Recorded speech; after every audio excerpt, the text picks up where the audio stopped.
Vai aparecer aqui no ar. Pronto, entrou. Vamos ver. Vamos ver se aparece aqui o chamado. O Facebook. Vamos ver se entrou. Ao vivo. Vamos lá. Vamos lá, vamos ver. Engraçado que ainda no meu Face não apareceu que a gente está ao vivo. Engraçado. No Facebook, vocês estão com o celular aí? Tá aparecendo? Eu não tô, tá carregando. Ah, o meu tá carregando agora. Agora entrou. Agora entrou. Entrou? Agora entrou. Vamos ver. No meu entrou. O Fred tá entrando a imagem do Fred. Tô vendo pelo celular aqui. Boa noite, Adri! Tudo bom? A primeira a entrar. Que bacana! Uhul! Super apoiadora. Ei, Anne, boa noite. Boa noite. Minhas amigas queridas. Meu namorado entrou também. Amém! Ei, André! Boa noite. Nossa, ter um relacionamento Vamos com uma ver pessoa... o rostinho dele. Você vê aí o rostinho dele, é. Mas é fácil, depois você entra no meu Face, você vê o rostinho dele. Ele é todo tímido, é engraçado. No italiano tímido, vocês já viram isso? É engraçado isso. Bom, acho que a gente já pode começar. Quantas pessoas a gente já tem online aqui? Vamos ver, para a gente começar a live.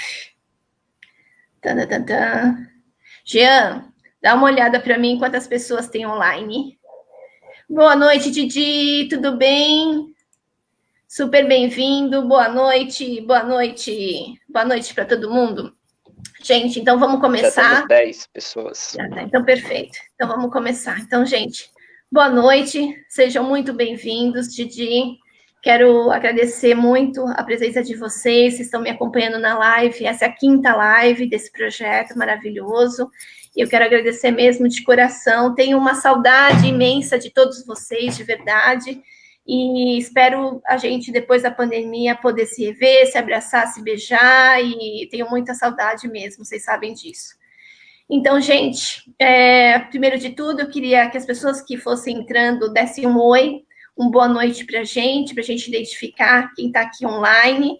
Então, dão um oi, e aí a gente já consegue visualizar as pessoas e consegue saber o quanto a gente está atingindo. Então, se vocês puderem, eu super agradeço. Então, essa live é super especial e eu vou contar para todos vocês. Sexta-feira agora é comemorado o Dia Internacional do Autocuidado.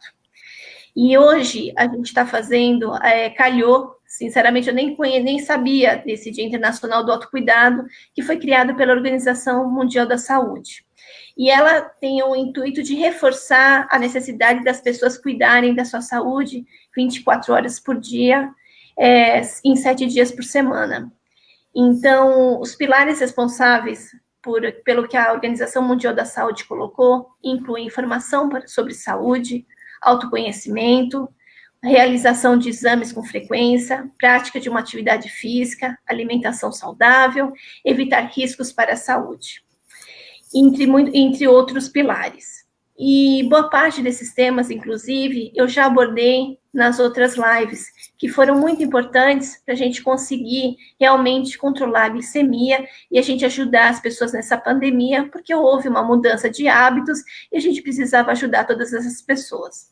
E esse projeto faz parte, esse projeto se chama Empoderamento para o Autocuidado, então ele foi focado em 7 lives, essa é a 5ª live que a gente tem aqui, Ciência, e a ideia nossa é empoderar todas as pessoas para isso, então principalmente agora nesse momento de pandemia. Esse projeto, ele tem o apoio da Bayer, e ele é super importante para a gente conseguir atingir todas essas pessoas, então eu só consegui fazer por causa do apoio da Bayer. Então, e a gente quer linkar agora essa questão dessa pesquisa.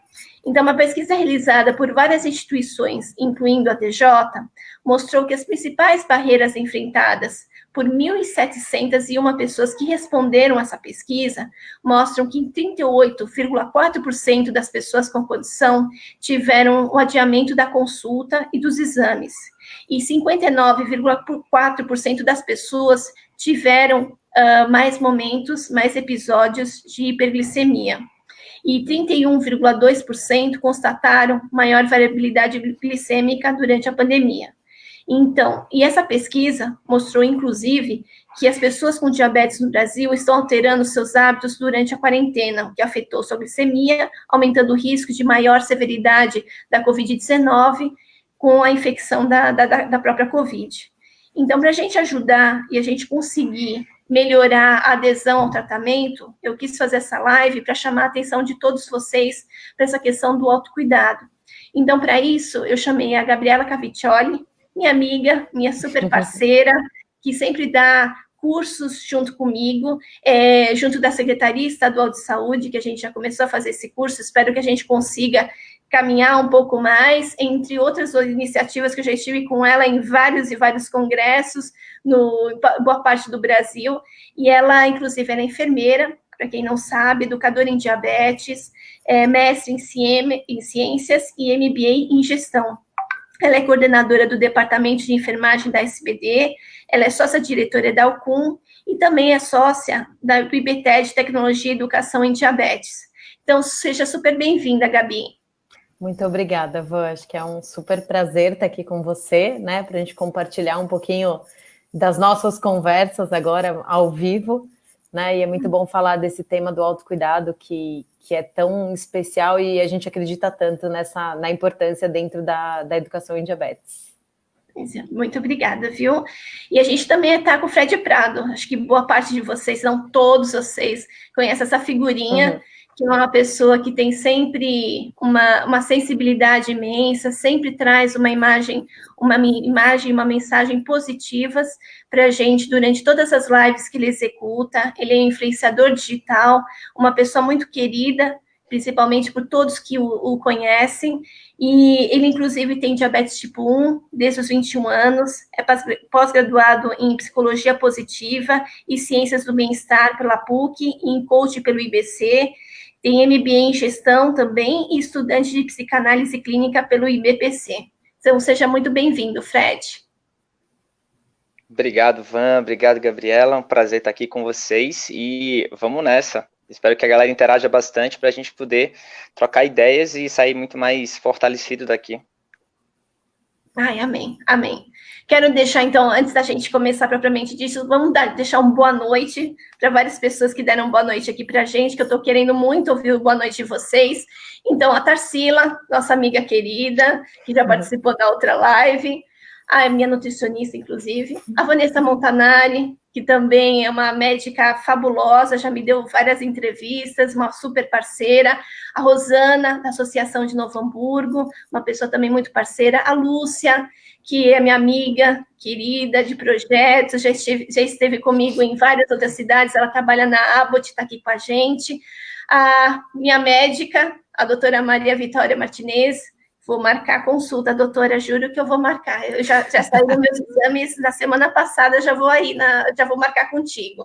E tem gente nova que eu não conheço, mas devem ser amigos de vocês, que é a Meimei Brevidelli, acho que o Fred deve conhecer, o Wilson Zani, bom, além do Didi, do André, da Anne, da Adriana, todos eles. Então, super bem-vindos, espero que vocês aproveitem. Tem muita gente aí que é tímida, que não fala que está presente, e espero que a gente possa contribuir com todos vocês. Então, essa live é importante para a gente ajudar todas as pessoas nesse momento, inclusive de pandemia. Mas antes da gente falar da pandemia em si, na mudança de comportamento, eu acho que era legal a gente comentar que, para a gente ter, como a gente pode melhorar a estratégia para adesão ao tratamento como um todo, para depois a gente focar na pandemia. E a gente sabe que todas essas estratégias, na verdade, elas estão linkadas com a questão de ter educação em diabetes. E ter educação em diabetes, a gente tem educação em diabetes, muitas vezes, em veículos de comunicação, em associações, em redes de apoio, com os nossos médicos, com os nossos enfermeiros, com os nossos profissionais, todos os profissionais que nos envolvem para ter esse autocuidado. Então, a pergunta que eu acho que a gente tem que começar mesmo, ó a Bia aqui. Boa noite, Bia, boa noite, Gisela, boa noite. Oi, Bia, prazer. Ela vai estar aí com você em breve, que eu sei. Eu conheci ela de mensagem só, prazer. Sim. Então, assim, o que a gente precisa, e eu acho que a Gabi vai começar essa live para falar um pouquinho como é que a gente pode identificar em que fase do diabetes nós estamos, como é que a gente pode se autoconhecer e como é que a gente pode sair desse processo de negação para aceitação, porque existem outras fases aí no meio, e como é que a gente pode ajudar essas pessoas nisso. Bacana, eu acho que é um início bem importante para que a gente consiga entender onde estamos, né? E nessas fases, o autoconhecimento, ele é, sem dúvida, essencial para identificar, né? Então, quando a gente fala de fases de mudança de comportamento, a primeira fase a gente fala da pré-contemplação, né? Que é um momento onde você nega a existência da necessidade de mudança ou a necessidade daquela doença específica, ou enfim, daquilo que tem naquele momento causado algo negativo para você. Você não consegue nem perceber. As outras pessoas ao redor muitas vezes percebem e falam, e isso te incomoda profundamente. Acho que todo mundo, independente do diabetes, de outras condições, já deve ter passado por algum momento em relação a isso. Com o tempo, o que vai acontecendo? A gente vai para uma fase do que a gente chama de contemplação. Quando você começa a ouvir o que as pessoas falam, a refletir, falar, poxa, será que realmente existe alguma questão? Será que realmente existe algum problema? Né? Será que eu preciso fazer algo com isso? Então você começa a ter essa contemplação e entender um pouco mais do que talvez possa estar acontecendo. E aí o pensamento é assim, será que vale a pena essa mudança de comportamento? Então, quando eu falo de mudança de comportamento, eu posso pensar numa mudança do hábito alimentar, eu posso pensar no início de atividade física, mas também eu posso pensar, por exemplo, eu começar a fazer o controle da glicemia todas as pré-refeições, por exemplo. Então, tudo isso a gente considera uma mudança do comportamento em relação ao diabetes. Depois de contemplar e me questionar, qual que é o próximo passo? O próximo passo é preparação. Então, eu vou planejar essa mudança que eu decidi que eu vou fazer. Então, eu vou analisar o contexto, né? E quando a gente fala disso, o autoconhecimento ele é muito, muito importante, né? Onde eu tô, quais são os hábitos que eu tô tendo hoje em dia e onde eu quero chegar, né? Se eu não sei exatamente onde eu quero chegar, às vezes é difícil eu pensar no caminho. Então, óbvio que eu não preciso saber exatamente, mas é importante ter essa reflexão. Então, se a gente for pensar em emagrecimento, e eu tenho uma meta de emagrecer X quilos, o que eu vou pensar? Como que eu vou fazer para chegar lá?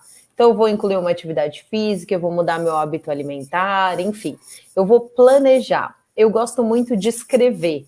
Então, para que eu consiga enxergar e olhar aquilo que eu estou me comprometendo. E eu coloco ali na minha parede, na minha geladeira, para que essas metas e esse planejamento, ele sempre esteja próximo de mim. Depois que eu me preparo, eu vou agir, né? Então, é aquela fase da ação que a gente fala. Então, eu vou efetivamente colocar em prática aquilo que eu planejei na fase de preparação. E eu começo a fazer. Uma dica importante, assim, nunca coloque algo inalcançável, né? Quando você pensar numa meta, pensa sempre numa meta, a gente fala que chama meta SMART, então uma meta que é alcançável, é uma meta que é mensurável, então eu sei exatamente o que eu vou fazer. Por exemplo, eu vou fazer atividade física no parque às 8 horas da manhã, 3 vezes por semana. Então, eu sei exatamente aquilo que eu planejei.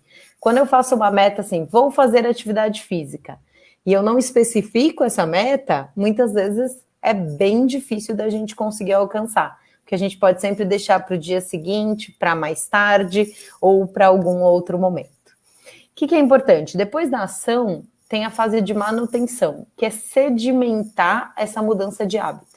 né? Então eu mudei, eu incluí um hábito, mas eu tenho que sedimentar para que aquilo entre na minha rotina. E aí sim, eu consigo manter aquilo por um período mais longo. A última fase é a fase da recaída, que é aquela que a gente não gostaria que acontecesse, mas que a gente tem que se preparar para acontecer. E que é normal acontecer. Então, assim, se alguém aqui já passou por isso, iniciou um novo hábito, e de repente você deixou de fazê-lo, saiba que isso é a coisa mais normal do mundo. Mas é importante que a gente pense nas estratégias para prevenir essa recaída. Em especial, a gente fala nos gatilhos. Então, quais são os gatilhos que te levam a chegar a uma recaída? Se a gente pensar nisso antes, a gente já consegue ir se planejando para que isso não aconteça, e se cair, a gente já tem a estratégia para recomeçar e aí voltar na fase de ação e depois de manutenção.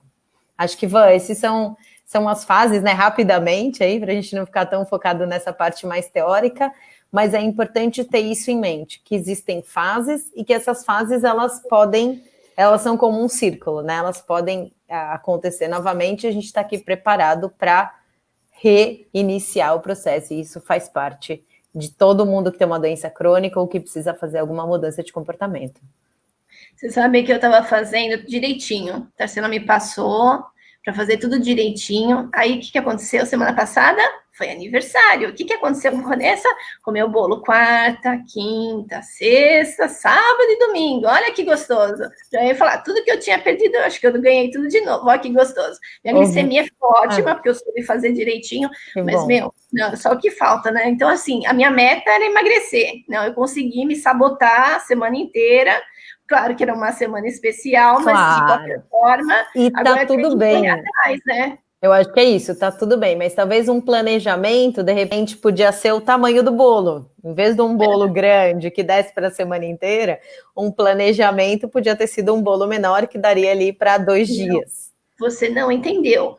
Eu fiz o bolo... Minha mãe fez o bolo e minha avó fez bolo. Você não entendeu. Era impossível. Não, você não entendeu. Então, assim, realmente foi uma questão de bolo, bolo, bolo. Mas é engraçado, a gente percebe a mudança e é visível, questão do corpo. Então, eu percebi que eu fui comendo bolo todo dia, você começa a inflar um pouco, assim, você reconhece, pelo menos no meu corpo eu reconheço. Então, agora vou ter que buscar de novo tudo que eu tinha feito e vou colocar mais 15 dias para conseguir voltar com a cintura anterior, que eu estive na Tarsila, que você estava, essa é prova disso, você estava lá também, e ela falou, nossa, você conseguiu perder 4 centímetros de cintura. Eu falei, então, agora eu ganhei de novo, olha que gostoso. Ela vai ficar muito louca comigo, né? Mas você vê como é importante o autoconhecimento, né? Você conseguiu identificar no seu corpo, em você mesma, o que aconteceu, e né, como o pessoal está comentando aqui, tá tudo bem, né? Mas a gente conseguir identificar e ter as ações para voltar ali na sua meta, para não perder isso de vista. E você, Fred, quero saber de você. Você também se sabota? Me fala um pouquinho como é que foi a questão da negação, assim que você foi diagnosticado, para o conhecimento. Me conta tudo sobre isso. Massa, vamos nessa. Bom, o tema é muito amplo, né? Então, eu vou aqui selecionar aquilo que na minha prática eu tenho mais visto e o que a minha forma de pensar, obviamente, não existe verdade absoluta, e eu acho que em relação a diabetes a gente está engatinhando em relação a pensar como é viver bem com diabetes, aliado hoje ao tanto que a ciência tem ajudado a gente em relação ao tratamento em si. Mas, de início, é importante que a gente perceba por que a gente fala tanto em educação em diabetes como um elemento principal, né, de viver bem com diabetes. Porque ele, no sentido mais amplo, ele pode ser dividido em dois, né, digamos assim. Um sentido mais estrito, de educação em diabetes, em saber a insulina que você está tomando, fazer a aplicação correta, a parte mais de mecânica da coisa, a parte mais técnica. E educação em diabetes no sentido mais amplo, que envolve aí a parte emocional também, que eu acho que é uma coisa que a gente tem visto hoje nessa quarentena, o quanto que nós estamos precisando nos adaptar a tudo isso. E falando em adaptação, nada mais evidente para uma pessoa com diabetes do que se adaptar, né? Como diria Darwin, não é o mais inteligente, nem o mais forte, nem o mais bonito que vence, mas sim aquele que mais rapidamente se adapta. E a aceitação entra nesse conceito de Não é porque você tem uma doença que você precisa se sentir um doente. E não é porque você tem uma condição ou que você tem alguma situação dessa que você não pode ter sonhos, enfim. E é natural, obviamente, que quando você descobre que você tem uma doença crônica, você, que não tem cura até então, né? Ainda, a cura química, pelo menos não, ainda que exista, na minha visão, uma cura psicológica, que é tão ou mais importante. Mas o grande lance é esse, né? Que a gente se adapte a essa nova realidade. E quando a gente descobre o diabetes ou qualquer outra situação, a gente tende a entrar nesse processo de negação, que a Gabi também falou. A gente nega, né? Não, deve estar errado esse exame aí, não deve ser de outra pessoa. E a gente passa pelo sentimento de raiva, né? Pô, por que eu? Começa a se questionar. Até que a gente entra num processo de tristeza e muitas pessoas chegam numa depressão, que é o fundo do poço, assim, né? E a gente fala tanto hoje em aceitação, é justamente esse momento em que a gente para de oferecer resistência. Então, a aceitação é esse momento de virada de chave que não acontece da noite para o dia, né? Nem os anjos descem na sua casa e lindamente um dia você acorda e você simplesmente aceitou o diabetes. Não, não é assim. Até porque a aceitação, em minha visão, ela tem camadas, né? Tem uma camada mais rasa, que é aquela que você começa a se cuidar, beleza. Tem uma camada média que você já começa a entender um pouco mais, buscar conhecimento, entendimento, e tem uma camada mais profunda, que é aquela que você enxerga o diabetes como um fato em sua vida e para de julgar aquilo, para de atribuir significado, se é bom ou se é ruim, se te limita ou não, enfim, você para de questionar e simplesmente entende que, beleza, eu tenho diabetes, e agora? Né? Você sai do e se, né? E se eu não tivesse diabetes, porque você entende que não pode mais mudar isso, é um fato em sua vida, e beleza. E você começa a se perguntar, e agora? O que eu posso fazer em relação a isso? Então, a aceitação é esse momento fantástico, que é uma construção interna, que cada pessoa tem no seu tempo, e que depende muito de ressignificação, de mudança de mentalidade, e os processos de coaching, de psicologia, de terapia, ajudam muito nisso, né, em ressignificar as coisas. Quando a gente descobre diabetes, a gente é muito bombardeado de... Eita, entrou uma ligação aqui. Já excluí. A gente é muito bombardeado de mitos, né? Você não pode comer mais doce, você não pode ser pai, você não pode ser mãe, e isso acaba ficando inconsciente nosso, a gente não percebe. O ruim disso é justamente que a gente vai inconscientemente se conectando com coisas ruins que vão nos dizendo, e até a gente conhecer a verdade, né? A gente já implantou lá, então tá lá no nosso inconsciente. E para você ressignificar isso, demora, é um tempo, você precisa trabalhar isso em você. Então, essa aceitação pode acontecer em um dia, uma semana, um mês, 5 anos, 10 anos. Por isso que tem pessoas que passam 10 anos sem se cuidar do diabetes, mas tem uma hora que ela fala assim, velho, eu preciso começar a me cuidar. É tipo dor de dente, né? Tem uma hora que a dor do dente fica tão insuportável que você precisa buscar o dentista. Não tem jeito. Então, esse processo acontece para cada um no seu tempo. E para mim, graças a Deus, eu tive um suporte familiar muito grande. Minha irmã já era médica, meu irmão era médico também. Então, como eu tive uma rede de apoio muito importante, muito bacana para mim, né? Para mim foi tranquilo, né? E eu sempre tive uma mentalidade muito forte. Então, eu aceitei de início e vamos embora. Mas eu entendo que, de fato, para cada pessoa acontece, até porque os contextos são diferentes, a estrutura familiar é diferente, né? Existe a questão genética, mas existe também a questão ambiental, que é super importante. E até, talvez, mais importante ainda, né? Qual é aquele seio familiar, quais são os hábitos daquilo ali, como é que as pessoas encaram aquilo, qual é a facilidade ou dificuldade financeira, e qual a facilidade que a pessoa tem de criar metas, seguir metas, como a Gabi também falou, né? Hoje eu percebo que, pela maioria das pessoas que eu acompanho, dos mentorados, tudo, não é necessariamente a falta de dinheiro que leva a um tratamento ruim, mas sim a falta de saber o que fazer, né? E existe também uma diferença muito grande. Se a gente perguntar às pessoas que estão aqui, talvez todo mundo saiba desses pilares que a gente tão bem fala, né? Exercício físico, atividade física no sentido mais amplo, alimentação bacana, gestão da glicemia, gestão do emocional, mas quando a gente vai para a prática, todo mundo consegue fazer? Não.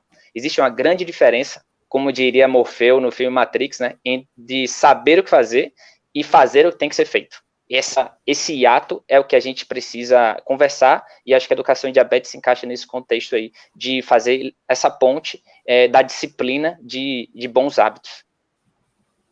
Sabe um outro dado que me chamou super atenção? O Fred, quando falou desse hiato, existem vários hiatos no tratamento. E a questão é que muitas vezes a gente não tem contato com bons médicos, nós somos tratados, a maioria dos brasileiros, por clínico geral. Isso dificulta também a ter a informação correta, adequada, do jeito que a gente precisa, e a gente não tem, muitas vezes, um bom nutricionista, a gente não tem contato com qualquer nutricionista para começar, e ainda um nutricionista que tenha realmente toda a educação em diabetes, um enfermeiro que tenha toda a educação em diabetes, um educador físico que também saiba orientar a pessoa como um todo. Então, um hiato que eu vejo que é super importante e que eu acho que é a base de qualquer tratamento é a monitorização da glicemia.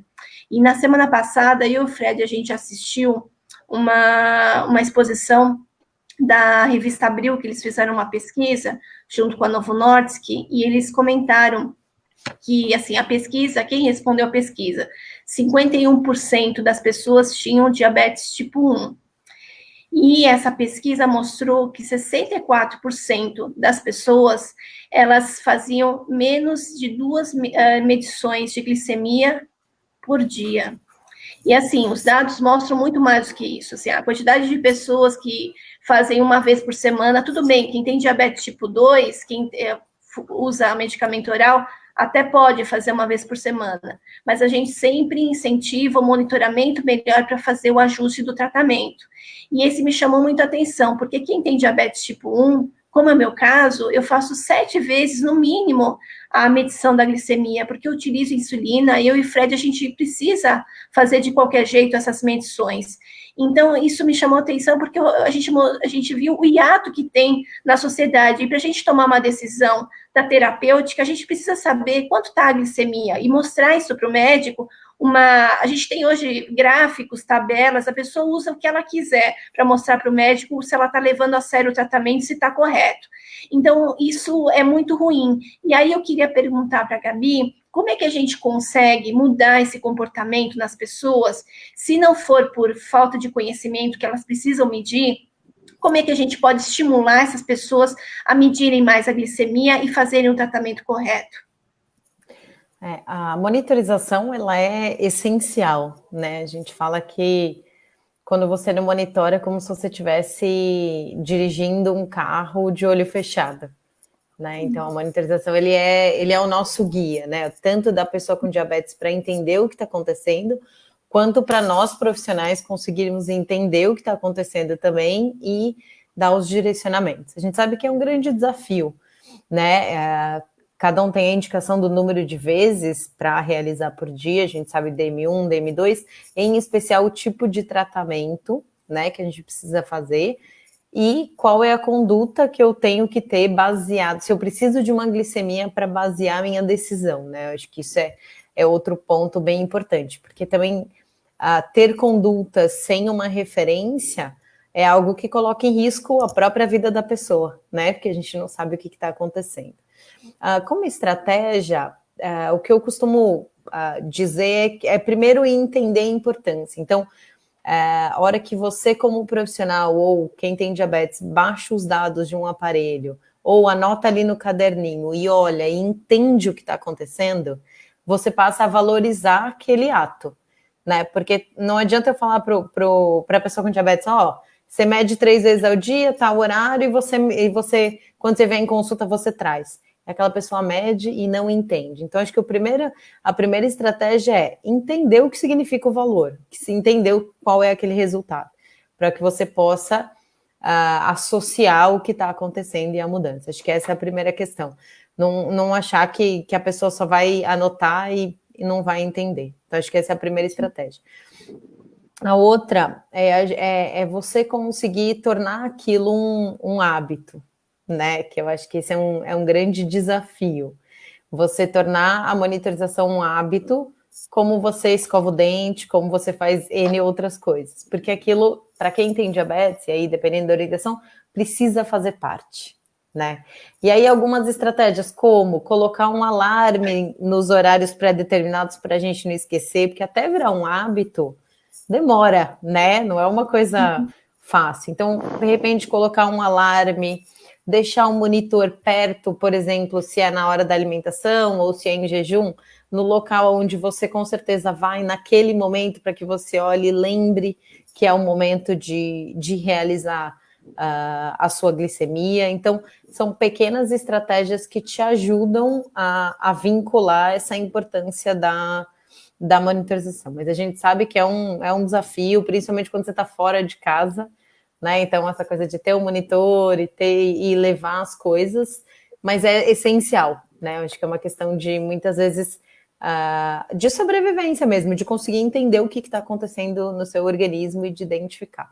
Então, acho que eu pensaria, não sei se na prática de vocês, o que mais que vocês fazem ou fizeram para trazer, né, essa importância da monitorização do dia a dia, mas como profissional são as dicas que eu costumo trabalhar e ouvir. Acho que ouvir a pessoa com diabetes para entender como para ela é essencial, né? Porque aí você consegue também pensar em estratégias específicas para cada pessoa.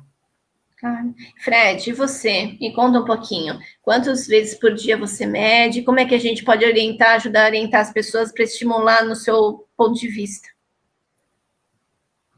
Legal, eu estou aqui anotando umas coisas e uma coisa que eu acho que é super importante é, imagina que, bom, eu sou empresário, né, há muito tempo, e eu percebo o quanto é importante a gente entender de números. Eu não gosto de matemática, eu acho que, inclusive, isso é um pré-requisito para que você tenha diabetes.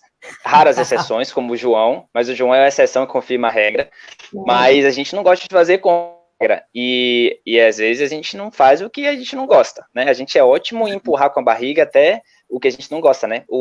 Nós somos ótimos em procrastinar, porque é um fenômeno de prazer. Se eu adio uma coisa que eu não quero fazer, eu abro espaço na minha agenda para fazer uma coisa que eu quero. Isso me dá prazer na hora.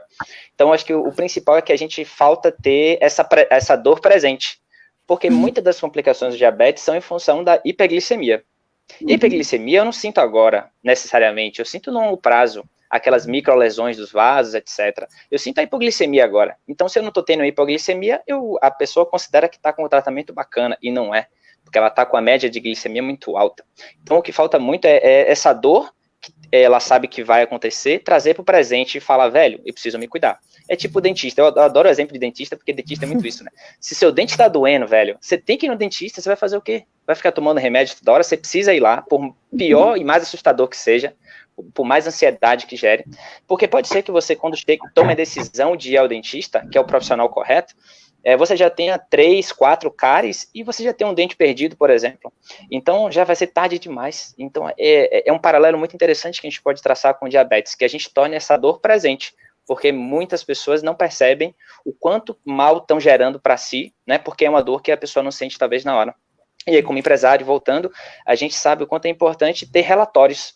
Não adianta eu pegar relatórios trimestrais, por exemplo, como a hemoglobina glicada, que vai estar um número ali, sem que eu analise a essência, sem que eu analise o que está acontecendo nesses 3 meses, o propósito da empresa.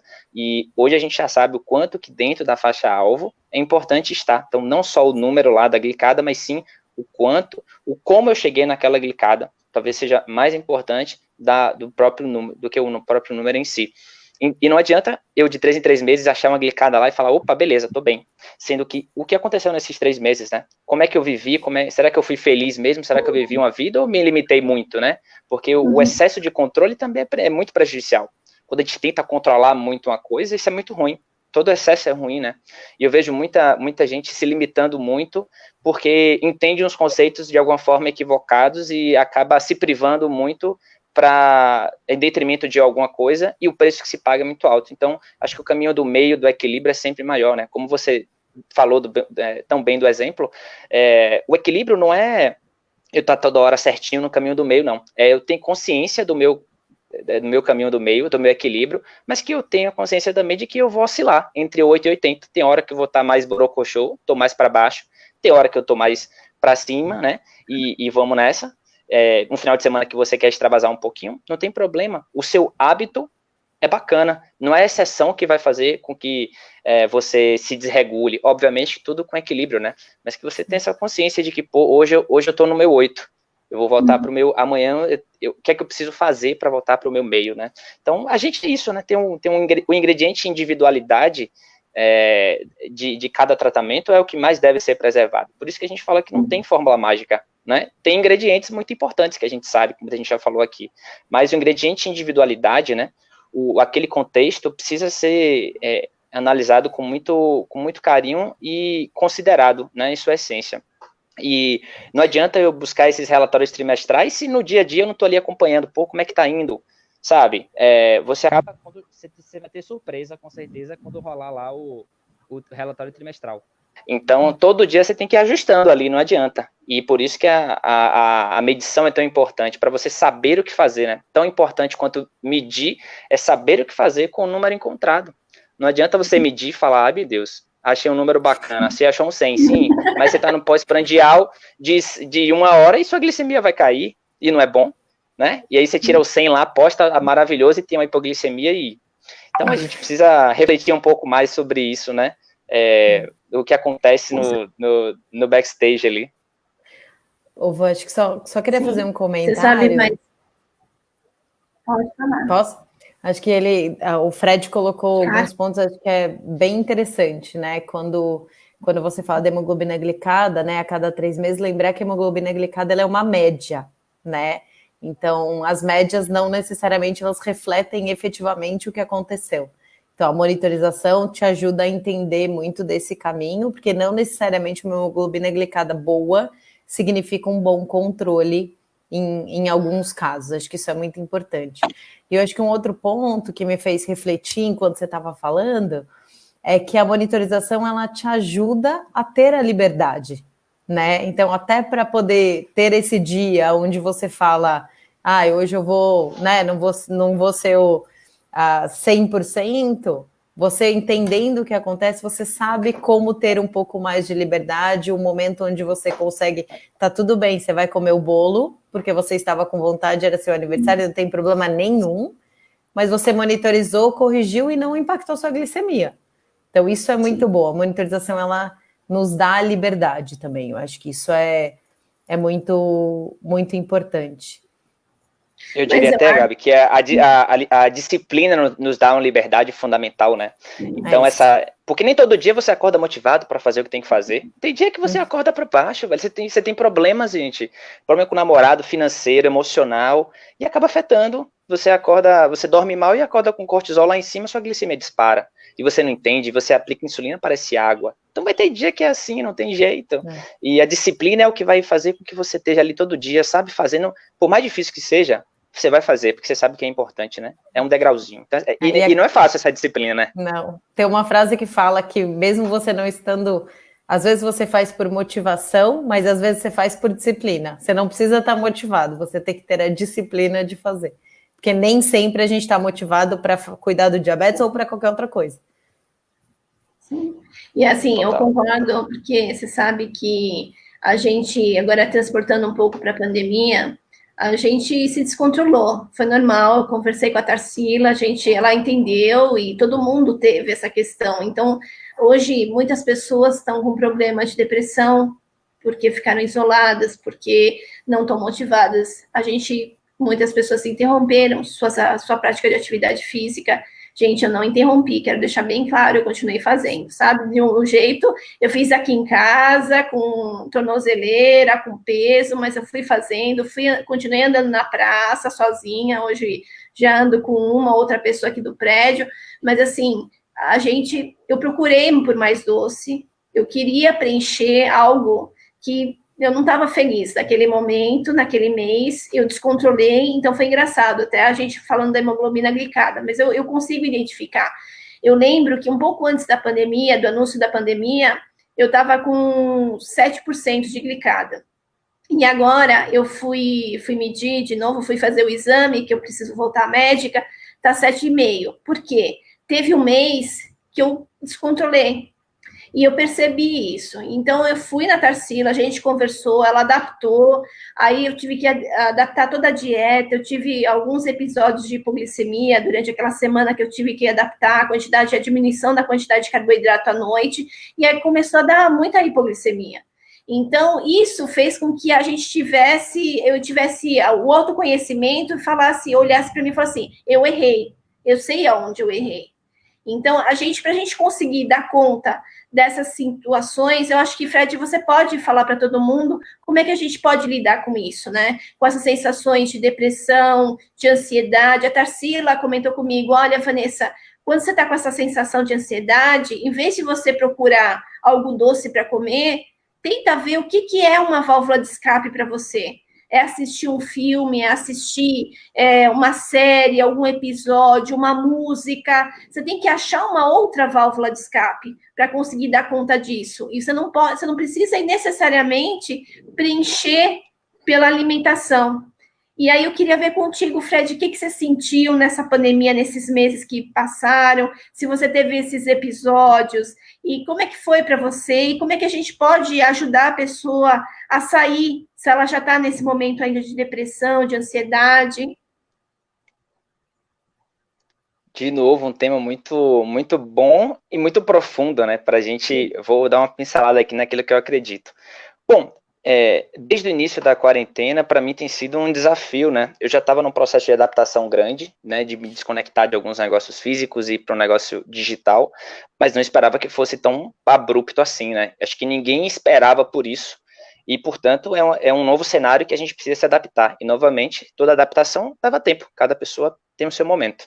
Então, pessoas estão vivendo questões financeiras, tiveram redução das suas rendas, ou então até perda em função do desemprego.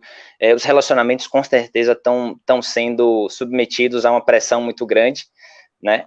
E de tudo, né? Seus filhos estão em casa, enfim, cada um tem seu contexto. E é desafiador isso, né? A gente precisa entender que é um contexto diferente. Não adianta se cobrar como a gente sempre se cobrou.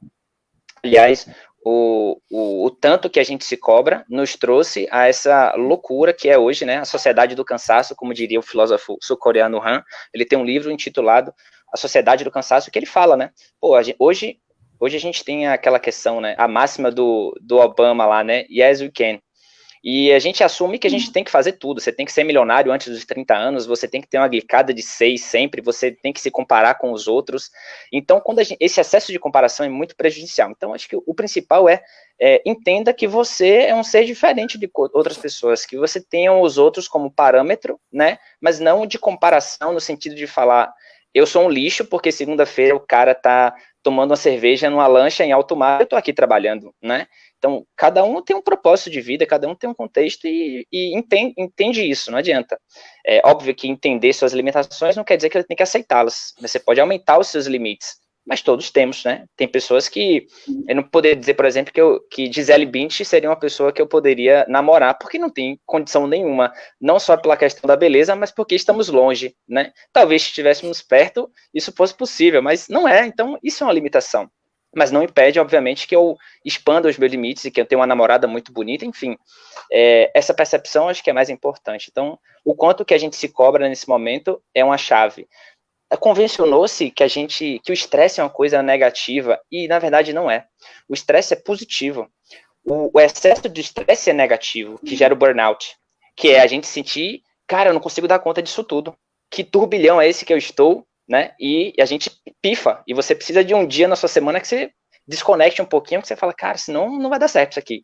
E a falta de estresse também gera você ficar em casa, naquela solidão, né, diferente da solitude, que é aquela questão de você se conhecer, mas a solidão é você se sentir sozinho. E nós somos seres sociais, a gente precisa do outro para tudo, para conversar, para evoluir, para ser feliz, a gente precisa do outro, né? Então, nosso cérebro é um cérebro social, por isso que agora a gente está tão na internet, olhando o Instagram, olhando notícias. Talvez, inclusive, seja um dos problemas que a gente está tendo tanto hoje, é o excesso de notícia, né? A gente se conecta muito com isso, e a gente precisa entender que as notícias importantes, elas chegam de qualquer jeito. Não precisa você ficar acompanhando. Eu, por exemplo, já tem pelo menos 3 meses que eu não assisto noticiário, não assisto mesmo, né? E as notícias importantes, elas chegam. Então, assim, é um detox que eu estou fazendo. Outro dia, uma professora falou para mim, na aula de MBA, ela falou, existe a intoxicação, que é você ter muita toxina, e existe a infoxicação, que é o excesso de informação. E aí, talvez para o universo do diabetes seja muito isso, né? Tem muita informação perdida na internet, solta, né? E às vezes a gente lê um pouquinho e acha que já sabe tudo sobre aquilo, né? Ou então, isso aqui não é para mim não, ou então isso aqui é a verdade absoluta e eu assumo aquilo como verdade. E o excesso de informação gera confusão também, né? Ou seja, eu fico com tanta informação que eu acabo parando. Isso é muito ruim. E nas mentorias, uma coisa que eu acho que é importante falar é que eu proponho sempre uma roda da vida, né? Que a pessoa se avalie, como é que ela está em relação ao tratamento. E um dos 8 aspectos é o diversão. E é impressionante como o aspecto diversão é sempre o último ou penúltimo que a pessoa se atribui nota. Ou seja, é evidente o quanto que a gente não investe tempo em nós mesmos, né? Em coisas que nos fazem feliz e diversão. E diversão não estou falando de você fazer coisas extravagantes, não. É de você fazer coisas que você gosta, ir ao cinema, estar com seus filhos, tempo de verdade, de você assistir Netflix quando você quiser, de você ir para academia se é uma coisa que você gosta. Então, a gente, no geral, a gente não gasta muito tempo com diversão. Isso é muito ruim, porque a gente acaba não produzindo dessa sensação de prazer que faz com que a vida valha mais a pena e faz com que a adesão seja melhor.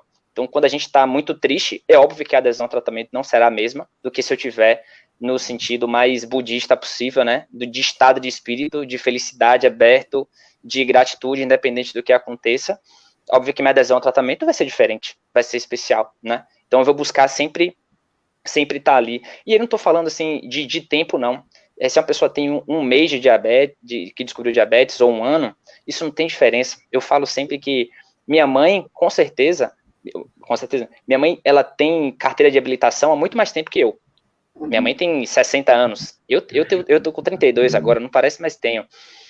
E ela já tem carteira de habilitação há muito mais tempo do que eu. Significa que ela, por ter mais tempo de carteira, dirige melhor do que eu? Não necessariamente. Porque toda vez que... e eu comparo sempre com Ayrton Senna, né? Ayrton Senna era um cara que toda vez que ele entrava no carro, ele buscava melhorar em alguma coisa. Então, tá aí, eu adoro metáforas porque a gente começa a trazer para a nossa realidade de diabetes, que é, se cada vez que eu medir a glicemia, eu identificar ali uma oportunidade para aprender, né, de que eu refleti o que é que eu comi, por que é que eu estou com essa hiperglicemia, por que é que eu tive hipoglicemia, e evitar da próxima vez, e não simplesmente medir por medir, toda vez a gente buscar essa provocação de entender os porquês, a gente vai ficar muito melhor. Então, tem mentorados meus que em 6 meses a pessoa sai de uma glicada de 12 para uma glicada de 7. E não foi do nada, é porque é uma construção. Não adianta você falar, eu quero ter uma glicada daqui a esse mês de 7. Não é assim que se constrói meta, não. Para você chegar na de 7, você tem que chegar na de 11 primeiro. Depois na de 10. Depois na de 9, na de 8 e na de 7. Quando você vai quebrando em submetas, digamos assim, né? Em step by step, você atinge muito melhor. Então, às vezes parece difícil viver bem com diabetes no conceito mais amplo. Mas quando você começa a traçar metas, definir, como a Gabi também falou, né? Colocar metas com prazo, com coisas bacanas, e não se frustrar, né? Porque às vezes se você bota uma meta muito grande e você se frustra e você fala, isso não é pra mim, não. E, cara, calma, pra você se matricular, pra você fazer academia, você tem que se matricular, você tem que ir um dia, começar com peso pouquinho, tem que ir depois e aumentar um peso e vai percebendo o resultado, aí você vai se empolgando, você vai falando, pô, velho, isso aqui dá certo, dá pra mim, e aí você vai aumentando aos poucos. Se você for no primeiro dia achar que você quer ficar grandão, pegar peso, você se lesiona, fica 2 semanas sem ir e um abraço, frustração. Então, você precisa ter consciência disso também, que é aos poucos que a vida vai dando certo, não tem jeito. Ô, Gabi, você ouviu, a Gabi deu uma caidinha, mas ela voltou. Você ouviu boa parte do que o Fred falou? Ouvi.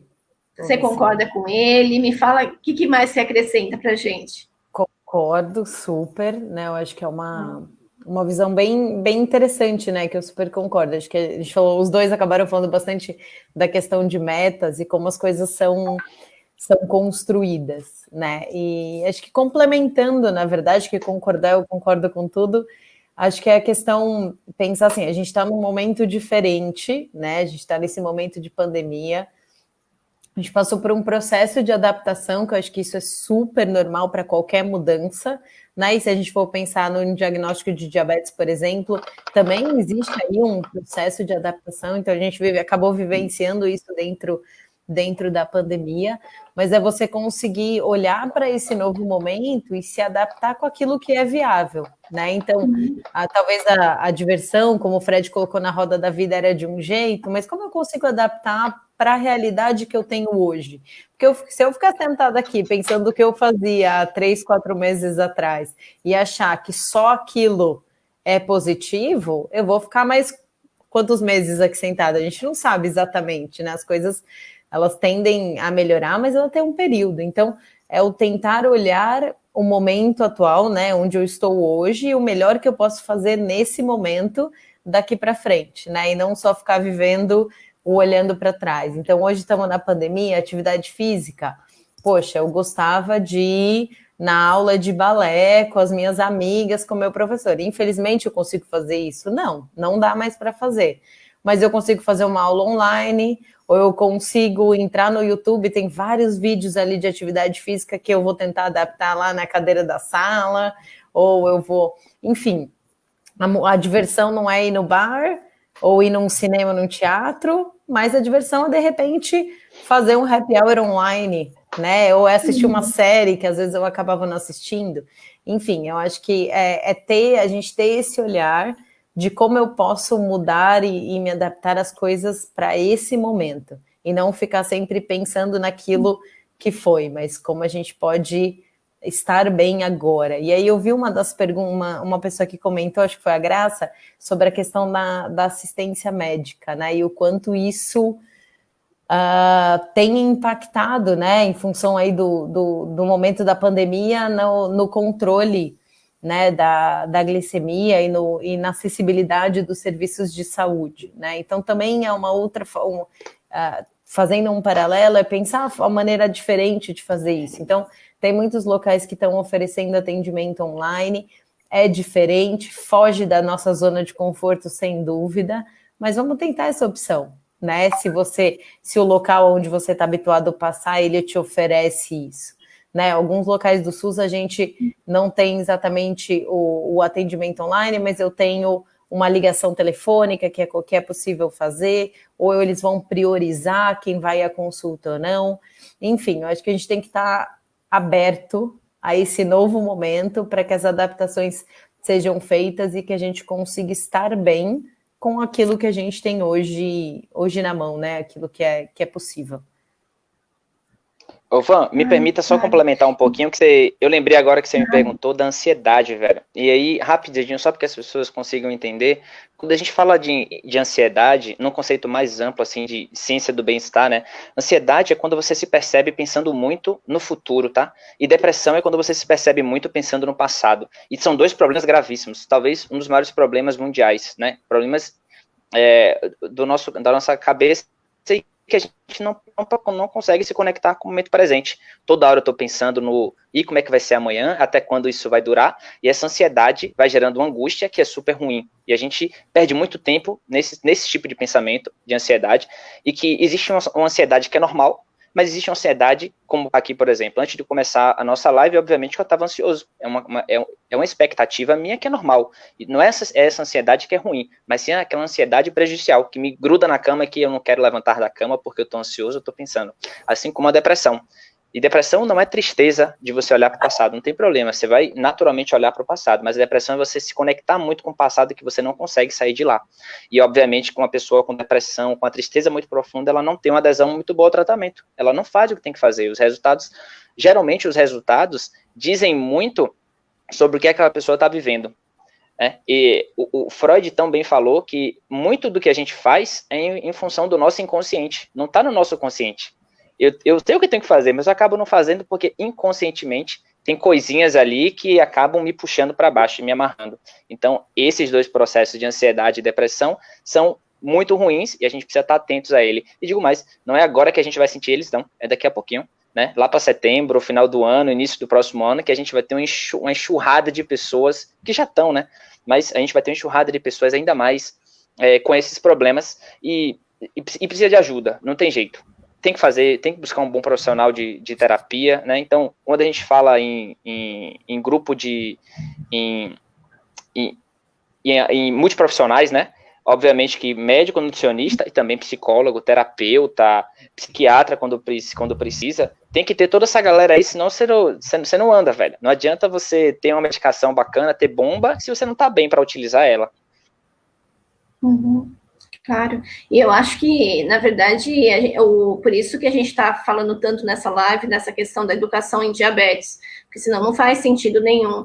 Então, até eu acho que uma forma, e é uma coisa que a Gabi pode trazer muito, porque ela conhece bastante a DJ, é como é que as redes de apoio podem ajudar essa pessoa, então, a ter esse autoconhecimento, aí também conseguir entender que fase que está, aonde deve ir. Então, existem redes de apoio, existem os grupos no Facebook, de certa forma, também ajudam um, ajuda o outro, quando eles compartilham suas experiências e conseguem trazer, mas eu acho que as associações de diabetes ajudam bastante, mas a gente sabe que, assim, não existem associações de diabetes em todos os municípios brasileiros.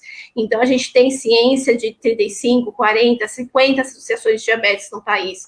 Então, como é que a pessoa, além de associação, e como dentro da associação, você podia até comentar, como é que ela pode ter essa rede de apoio, né, Gabi?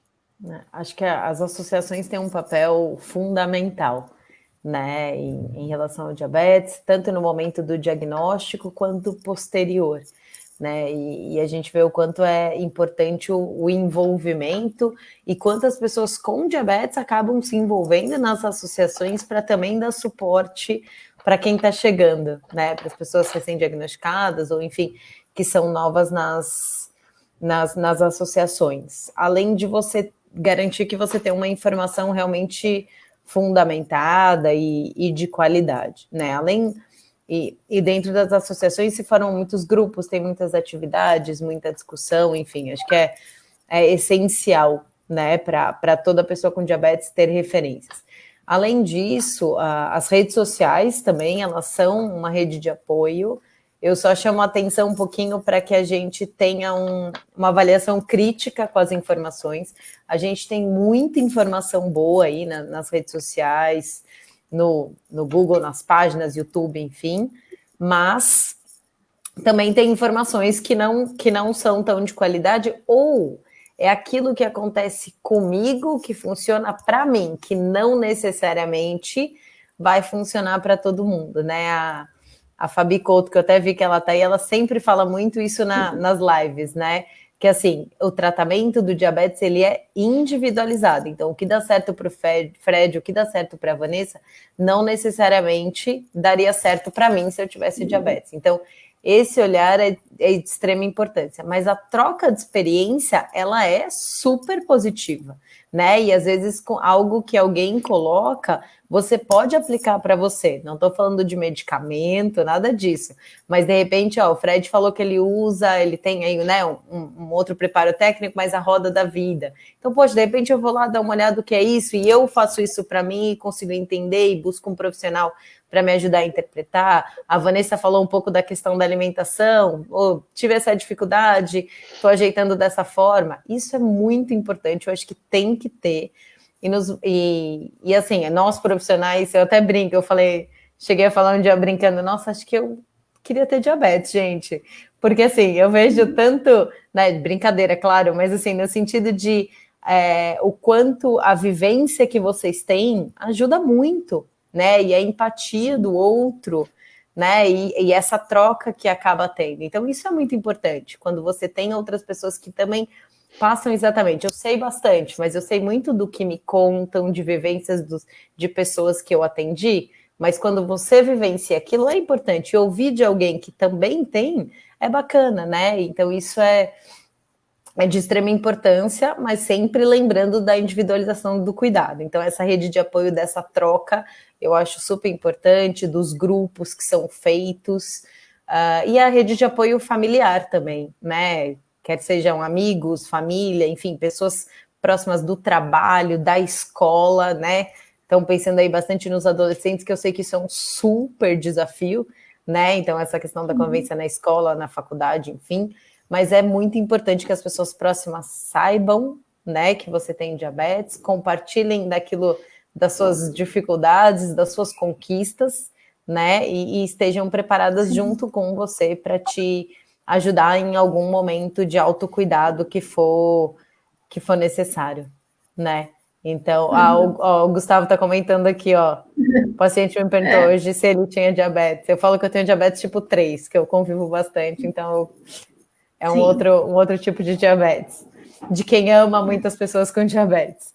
Mas, enfim, eu acho que pensando em rede de apoio é de extrema importância, além dos profissionais de saúde, né? Deixa eu falar agora do meu lado também. É muito importante você ter uma rede de apoio de profissionais, que você se identifique e que você tenha a liberdade de contar aquilo que efetivamente acontece, e não chegar ali com um diário lindo de glicemia ou com as glicemias, né? Assim, um monitor tudo ok, e de repente não necessariamente aquilo é realidade, ou você, enfim.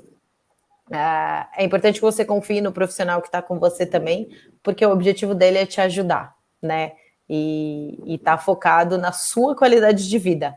Então, você não precisa ser perfeito, como a gente falou, que ninguém é, nem em diabetes ou em qualquer outra coisa, né? Existem momentos bons, existem momentos ruins, de maior adesão, de menos, mas essa rede de apoio de suporte, sem dúvida nenhuma, é extremamente importante para o bom controle, para a qualidade de vida, para o dia a dia, né?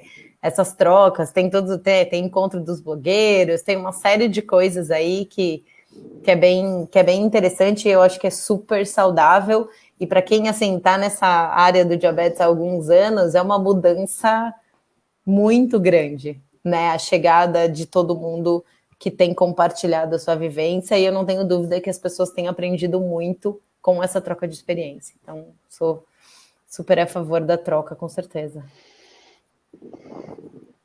Então, e além dessa troca de experiência, Gabi, a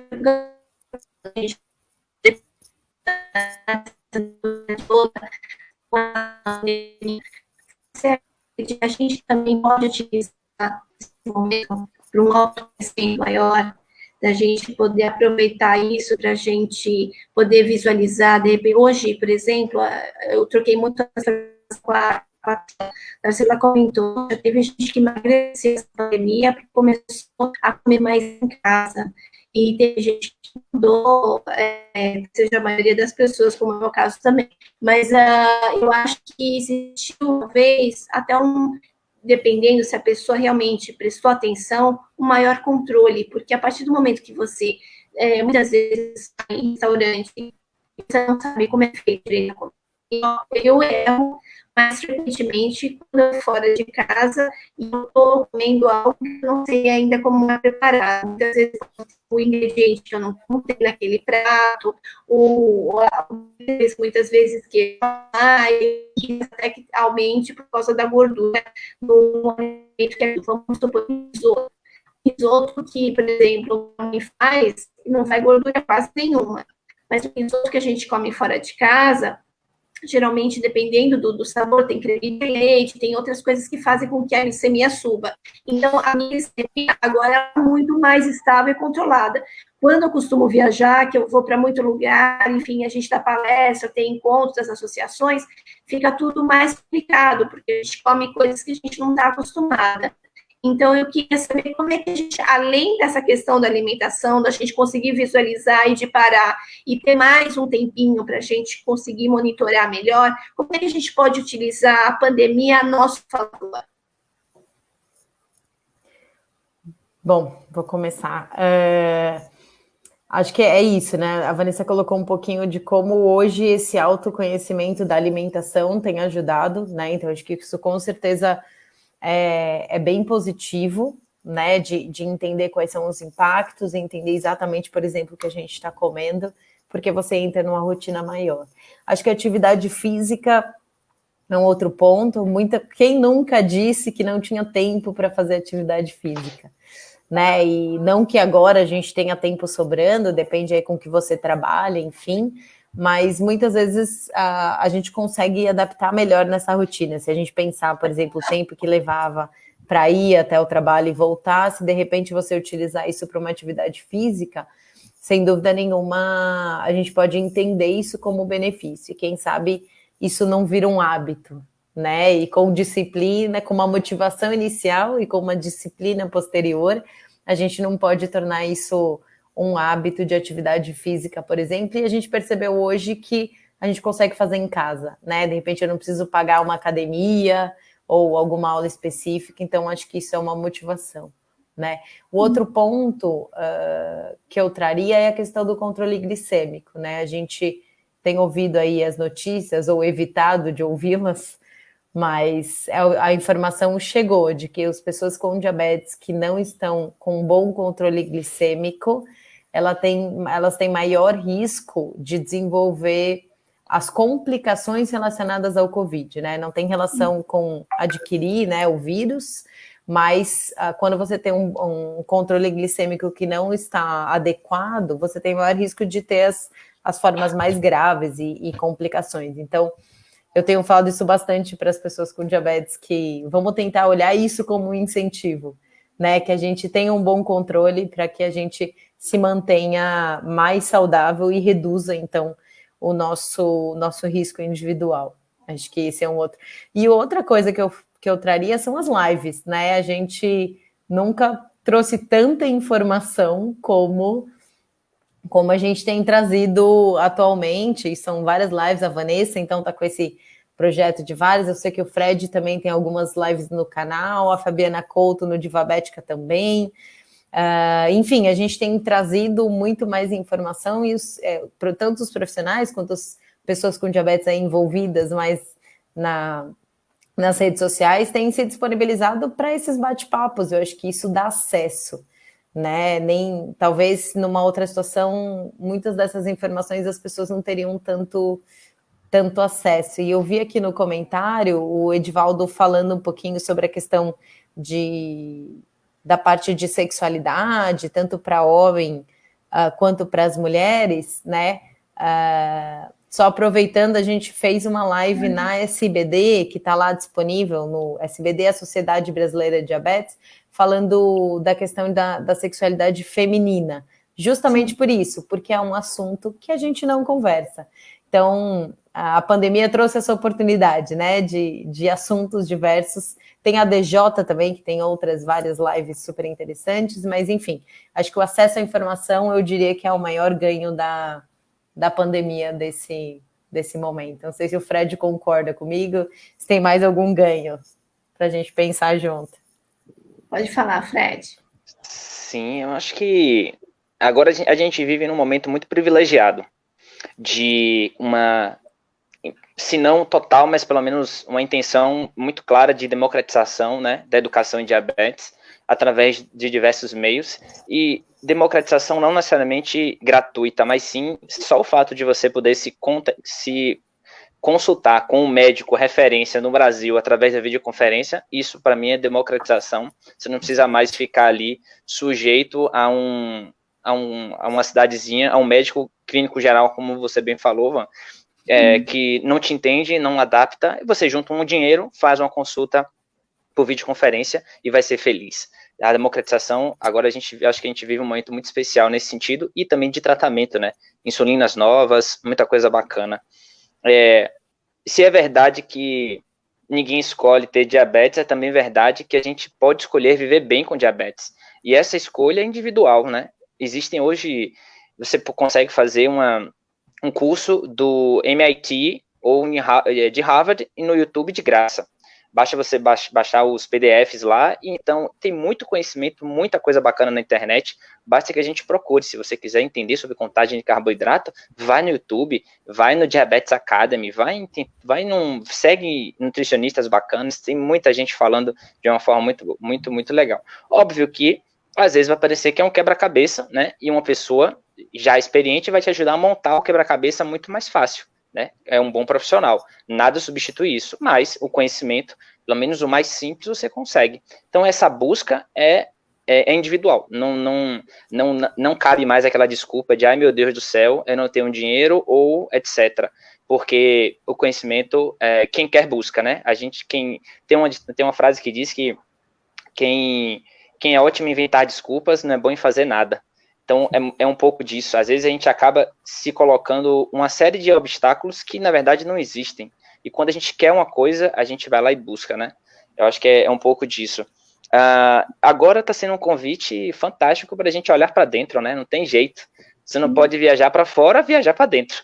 e talvez seja o que a gente mais tem feito nos últimos tempos. E se perceber também o que é que faz sentido para você, né? O que é que, será que essa loucura que a gente vive de ter em detrimento do ser, o que é que realmente faz sentido para mim? Será que eu faço o que eu gosto? Será que está sendo uma oportunidade para eu mudar o meu caminho também?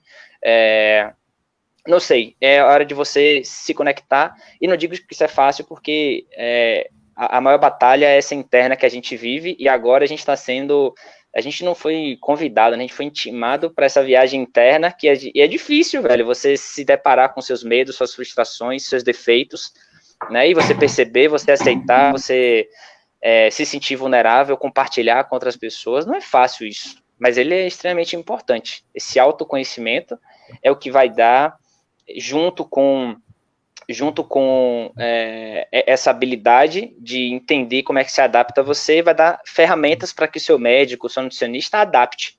Não adianta achar que seu médico vai tirar um coelhinho da cartola, porque a individualização depende de você que vai dizer o que é que funciona ou não.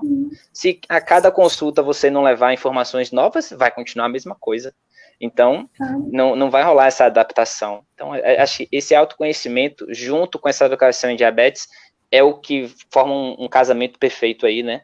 Para que você possa individualizar ainda mais o tratamento. E deixa eu ver mais o que eu anotei aqui. E voltando um pouquinho ao que você falou, né? Eu acho que historicamente a gente precisa se conectar com outras pessoas, né? Por isso que é importante redes sociais, grupos, de você ter bons exemplos, né? De pessoas. Pô, se você tem diabetes e você quer engravidar, busca pessoas que têm diabetes e já engravidaram. Vai conversar com elas, são experiências muito valiosas, vai te confortar, vai te dar autoconfiança para engravidar também, né? Eu acho que essa troca de experiência é nada mais poderoso do que isso. E eu sou a favor de misturar tudo. Misturar quem tá bom com quem tá ruim, porque aí o que tá ruim fica bom também. É assim que acontece. Não adianta só os bons com os bons, não, e os ruins com os ruins, que vai ficar tudo rasgado. Tem que misturar isso aí. Obviamente que os bons, eles têm que ter a consciência de que a média vai baixar um pouquinho. Eles têm um papel... diria que é como se fosse uma faixa preta. Você começa de jiu-jitsu, você começa na faixa branca, aí você está aberto para aprender, e você vai tomar porrada. Aí você evolui para azul, depois você vai para roxa e depois você vai para preta.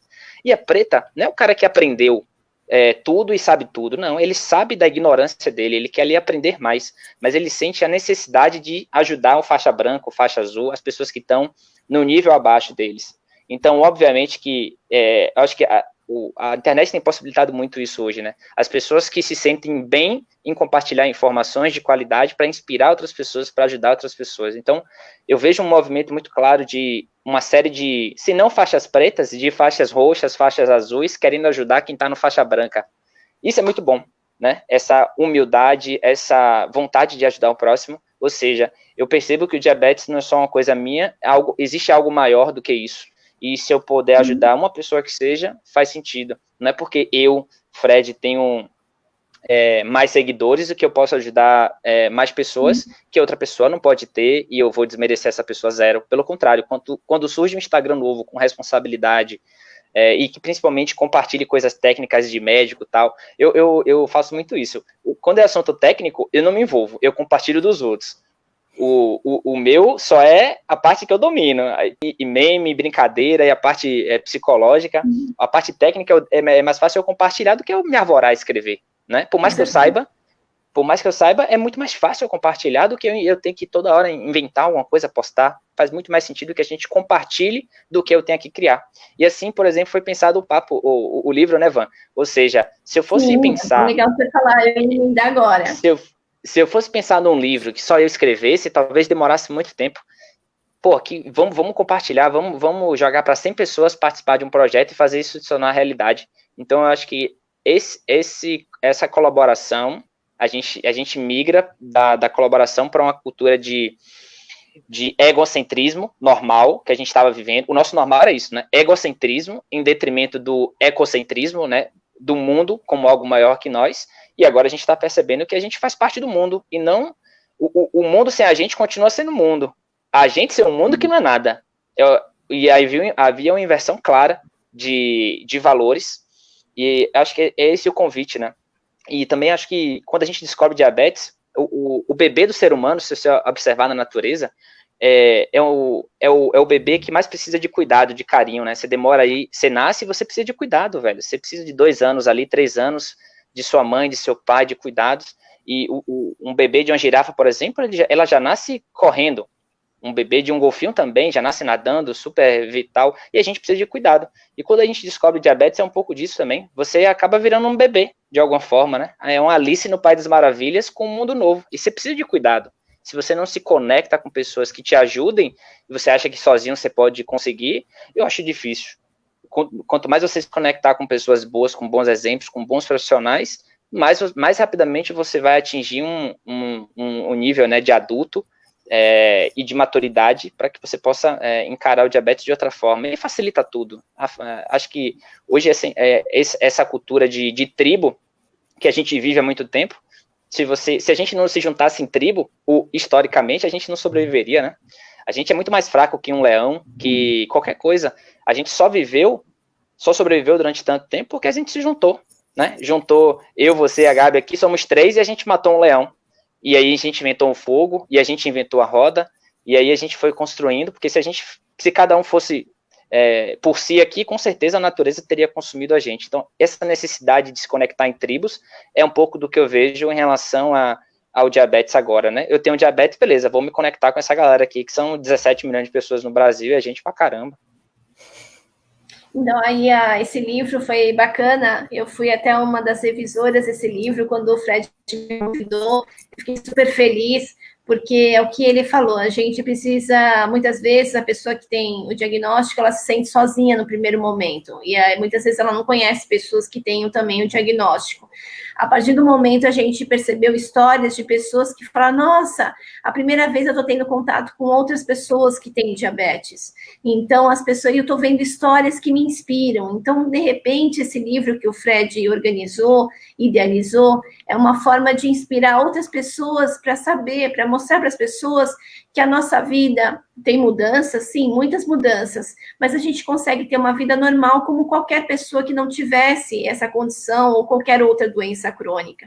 Então, é super importante a gente poder inspirar. Então, eu acho que ter pessoas nas redes sociais como o Fred, como outros influenciadores digitais que participaram aqui com a gente, como a Aline Pitt, a Bia, e todos os representantes de associações que estão aqui presentes nessa live, como a própria Graça Velanes, que aqui deixou uma mensagem super bonita, que o nosso futuro saudável é reflexo do nosso presente vivido, é bem isso. Então, é algo que a gente tem que pensar, e a gente tem que inspirar outras pessoas, a gente quer fazer o bem para muitas outras pessoas.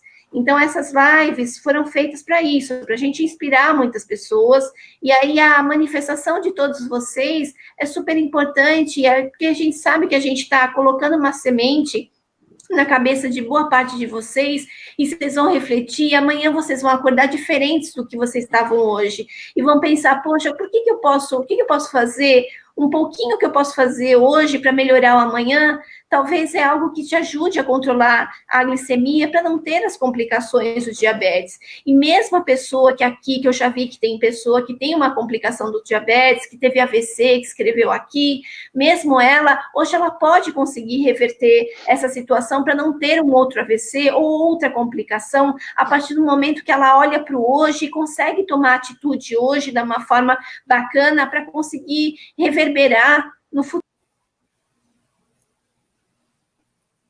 Acho que a conexão da Vanessa não estava aí muito boa, mas é bem importante a gente retomar essa reflexão, né? Como ela é importante, né, Fred? O quanto a ideia das lives para que realmente a gente consiga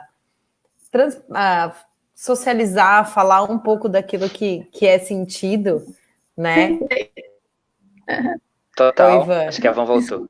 Voltou? Desculpa. Imagina. Pode concluir. Não, desculpa. Então, eu acho que é isso. Então, se a gente tem que olhar o hoje, fazer o hoje para colher no futuro. Por exemplo, um pensamento que é muito comum, todo mundo quer a cura do diabetes. Ok, todo mundo quer a cura, eu também quero. Mas, assim, a gente tem que estar bem hoje para a gente chegar e ter a cura no futuro. E eu acho que é um futuro tão distante. Tudo bem que eu ouço a mesma história, que a cura da diabetes vai chegar em 5 anos. Então, eu ouço isso de 5 em 5 anos, a mesma história. Mas eu acho que a gente hoje tem acesso a medicamentos e insumos que ajudam a gente muito. Se a gente olhar hoje, olhar o autocuidado como era feito no passado, que não tinha contagem de carboidrato, que era uma insulina que precisava, a insulina precisava ser fervida para conseguir injetar a insulina. Então, a gente tem acesso às melhores insulinas, a gente tem acesso a muitas vezes a um sensor de glicemia que consegue, a gente tem acesso, muita gente, todo mundo, claro, a bomba de insulina. Então, todos os tratamentos a gente pode, ajudam muito a gente a não ter as complicações do diabetes. Então, depende da gente, é claro que depende da educação que a gente tem. Aí a gente tem o direito de ter acesso a uma equipe, a profissionais que nos orientem. E a gente tem que olhar para esses profissionais e identificar se eles estão ajudando. Se a gente acha que a gente não se identifica, a gente tem uma incompatibilidade com esses profissionais, a gente tem o direito de mudar. Porque a gente precisa, a nossa vida é a coisa mais importante para a gente no nosso mundo.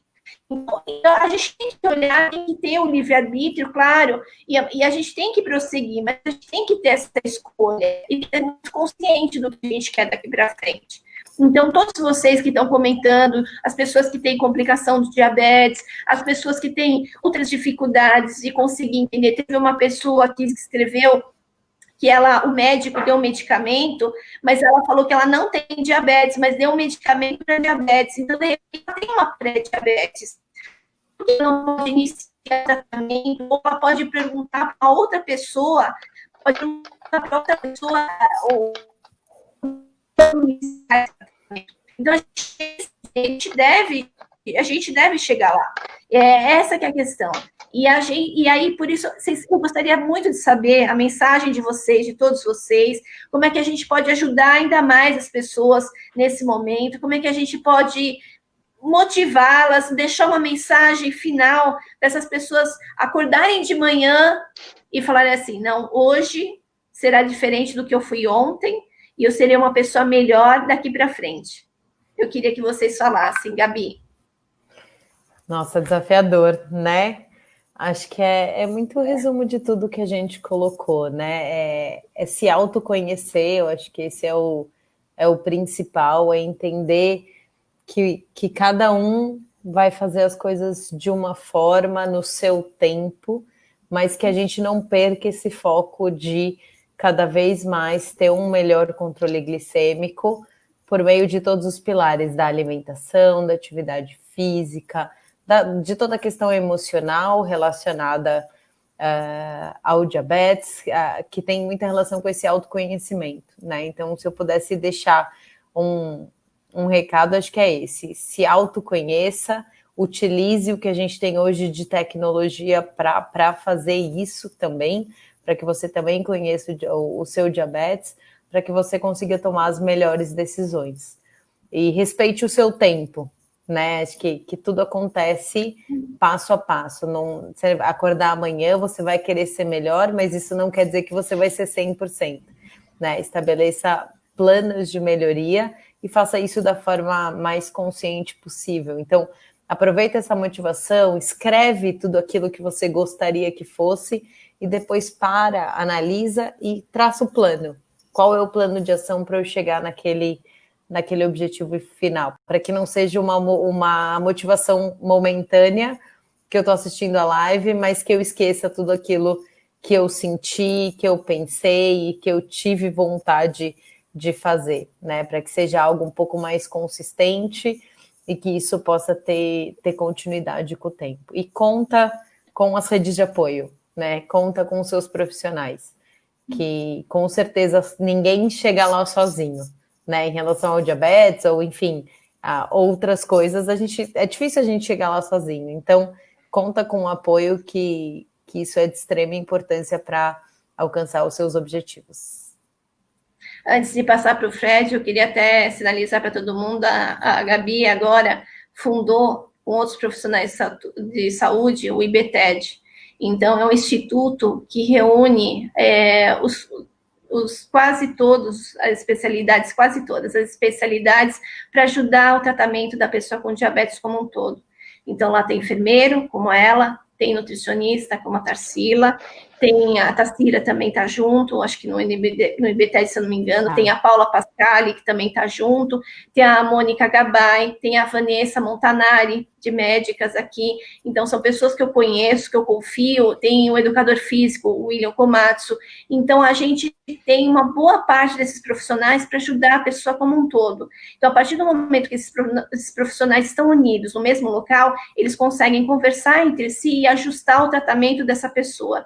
Então, eu acho que é fenomenal. Eu gostaria que esse tipo de instituto estivesse no Brasil inteiro, mas, infelizmente, a gente não consegue. E todos esses são educadores em diabetes, fizeram um curso, se capacitaram, então eles têm hoje a competência para conseguir gerenciar. Claro, depende muito de cada uma das pessoas que for lá para conseguir gerenciar, porque depende do nosso livre-arbítrio, da gente querer também mudar e querer controlar a glicemia. Mas eles têm toda a capacidade para dar essa ajuda para as pessoas. Então, eu acho que essa iniciativa foi fenomenal. Eles abriram recentemente isso, eu estive lá, visitei, achei o espaço maravilhoso, e aí eu até faço o convite, porque se as pessoas que quiserem, a Gabi está lá, está presente, e é só colocar a IBTED, e vocês são super bem-vindos, eu tenho certeza, né, Gabi? Com certeza, obrigada aí por divulgar, né, algo que a gente está iniciando. Tem o Instagram, então quem quiser dar uma olhadinha, ibted.diabetes.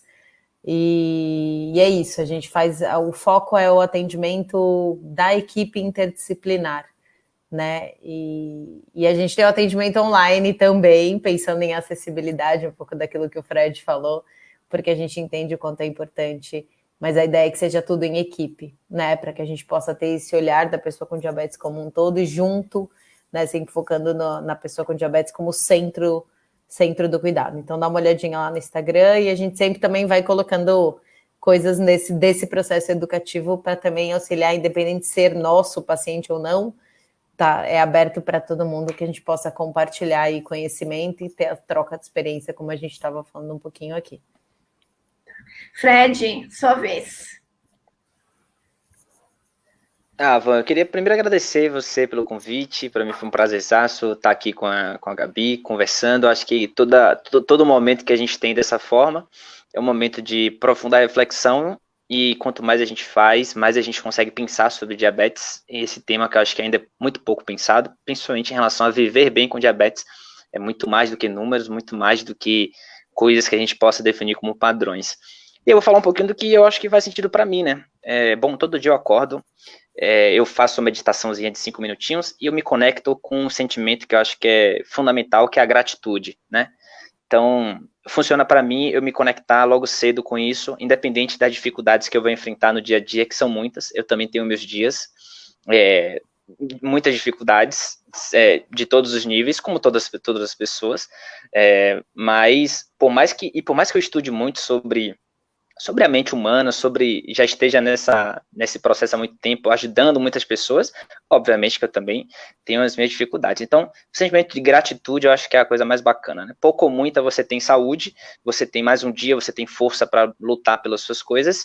Então, acho que, no fundo, a gente tem que ser grato, e quando a gente se conecta com esse sentimento, tudo tende a fluir melhor. O estado de espírito fica mais aberto, né, para enfrentar as dificuldades e os problemas. E buscar o seu melhor, né? Acho que nada é perfeito, né? Ou seja, feito por um todo, mas nada impede também que a gente busque a perfeição, que a gente busque o nosso melhor, que a gente busque melhorar a nossa vida, que entenda que é aos poucos que a vida vai dando certo, né? Não adianta se cobrar muito agora, talvez também, né? Porque senão você vai pifar, mas que você entenda que é o seu melhor naquele momento ali, né? E o conceito de eficiência é esse, né? Fazer o melhor com as condições que você tem agora, até que você tenha condições melhores de fazer algo ainda melhor. Então, é aos poucos que a gente vai caminhando. Então, essa busca de melhorar sempre é uma coisa importante. Não essa coisa desmedida, né? De alcançar níveis estratosféricos para os outros, né? Para mim, a minha luta é comigo ali, na minha busca de melhorar. E eu tenho uma reflexão importante, que é quando a gente, e eu falei um pouquinho disso, né, quando a gente fala muito sobre controle do diabetes, mas eu tenho uma visão um pouco mais, talvez romantizada, mas me ajuda a entender melhor como é isso. O diabetes, ele não é algo que está fora de mim, né, é algo que está dentro de mim. Ele pode ser um detalhe, pode ser o que for, mas está dentro de mim. E se está dentro de mim, eu tendo a acreditar que eu posso controlar ele. Mas eu entendo que ele é tipo um relacionamento, né? Quando você tenta controlar o outro, e você não entende que aquela pessoa tem suas próprias vontades, que você não pode controlar ele completamente, e a vida tem muito disso, né? Nem a nossa vida a gente consegue controlar toda, tem uma parte gigante dela que não está sob nosso controle. E a gente tem que entender isso, coisas acontecem e a gente tem que se adaptar, né? Ninguém escolheu ter diabetes de novo, ninguém escolheu estar nessa situação, mas a gente tem que se adaptar a isso. Então, quando a gente cuida não de controlar o diabetes, mas de melhorar a nossa relação com o diabetes, eu acho que as coisas melhoram. Ou seja, como se fosse um relacionamento amoroso. Vai ter crise, vai ter altos e baixos, mas quanto mais eu me conheço e quanto mais eu conheço o meu parceiro, né, quanto mais eu conheço sobre diabetes, e aí, de novo, autoconhecimento e educação em diabetes, conhecimento do diabetes, essa busca de entendimento da condição ou da doença, mais eu crio uma relação positiva de altos e baixos, mas uma relação que com certeza vai durar muito tempo, de uma forma saudável, né? Ninguém vai querer se separar, e a separação seria algo terrível, né? Mas que quando chegar a cura química, que ótimo, né? Eu sempre fico feliz quando sai alguma notícia de cura química, né? Enfim, eu torço muito por isso, não é uma coisa que eu fiquei pensando todo dia, mas talvez o convite seja essa cura psicológica de ter um relacionamento saudável, né? De eu curar em mim algo que eu não fico mais pensando se é bom ou ruim, eu preciso lidar com aquilo. É um relacionamento que talvez a moda antiga seja, eu fui obrigado a casar com essa pessoa, mas não tem muito o que fazer, né? Então a gente tem que preservar essa relação aí, bem ou mal, vamos nessa, porque existe uma necessidade, eu preciso de você, eu preciso criar essa relação positiva. Bom, é isso.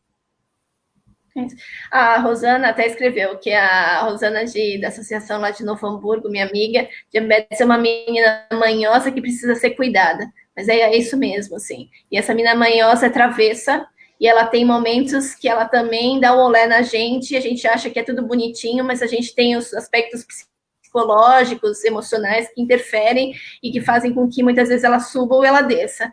Então, eu acho que é uma mensagem super bacana para deixar. Quero agradecer vocês, eu tenho certeza que ajudaram as pessoas que acessaram em algum momento ou que conseguiram acompanhar a live inteira, que foram mais de 35 pessoas que eu estou vendo aqui pelo que o Jean comentou. Quero super agradecer, foi muito, muito importante, eu acho que ajudou a clarear. Tinha pessoas que não estavam assim muito bem não esclarecidas, mas que não estavam muito motivadas a se cuidar pelos depoimentos que eu vi aqui, então vai ajudar com certeza. E aí eu quero também aproveitar para convidar vocês para a próxima live do dia 5. A gente vai falar sobre prevenção de doenças crônicas, até porque eu e o Fred somos grupo de risco, e a gente não quer ter outras complicações se a gente um dia contrair a Covid, por acaso, nos próximos meses. Então, a gente quer ajudar tanto as pessoas que não têm doença crônica nenhuma, ou que não é grupo de risco, a não ter grupo de risco, e aquelas pessoas que já são grupo de risco, a não ter mais uma complicação durante a pandemia. Então, eu acho que vai ser incrível se vocês puderem participar, estarem. Foi tema do meu livro, que eu escrevi um livro que foi publicado no finalzinho do ano passado, e eu ainda não cheguei no Ministério da Saúde, que é o que eu mais quero com esse livro, mas uma hora eu consigo, porque depois da crise econômica, política, pandemia, não consegui chegar lá, mas uma hora eu chego. Então, gente, super obrigada a todos vocês, a todos os meus amigos, as pessoas conhecidas, as pessoas que eu não conheço, que estão aqui nessa live participando junto com a gente, e aí espero revê-los então no dia 5. Super obrigada, viu? Um beijão a todos vocês. Obrigada, Van. Valeu, beijão.